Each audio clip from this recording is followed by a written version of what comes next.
दोन दिवसांच्या पावसानं विदर्भामध्ये जनजीवन अक्षरशः विस्कळीत झालंय। आतापर्यंत दोघांचा बुडून मृत्यू झालाय। विदर्भातल्या अनेक गावांचाही संपर्क तुटलाय। नागपूर, जबलपूर आणि गोंदिया बालाघाटचा संपर्क तुटलाय। विदर्भातल्या सर्वात मोठ्या गोसीखुर्द धरणाचे 33 पैकी 20 दरवाजे 1 मीटरनं उघडलेले आहेत। नरसाळा भागामध्ये एकाचा बुडून मृत्यू झालाय। वेगवेगळ्या ठिकाणी झाडं उन्मळून पडल्यानं 2 युवक जखमी तर 3 कारचं नुकसान झालंय। तर वर्धा जिल्ह्यामध्ये आष्टी तालुक्यातल्या 4 गावांमध्ये 100 घरांमध्ये नदीचं पाणी शिरलंय। समुद्रपूर तालुक्यातल्या कोसरा धरणाचे 7 दरवाजे उघडलेत। वेणा नदी काठावरच्या राळेगाव आणि डोंगरगावमध्ये सतर्कतेचा इशारा देण्यात आलाय।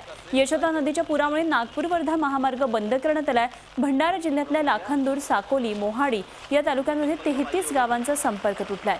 गोंदिया जिल्ह्यामध्ये बालाघाट, रजेगाव संपर्क तुटल्यानं महाराष्ट्र आणि मध्य प्रदेशचा संपर्क तुटलाय।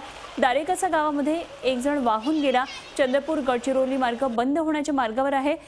गडचिरोली नागपूर हा मार्ग बंद झालाय। पर्लकोटा नदीला पूर आल्यानं भामरागडचाही संपर्क तुटलाय।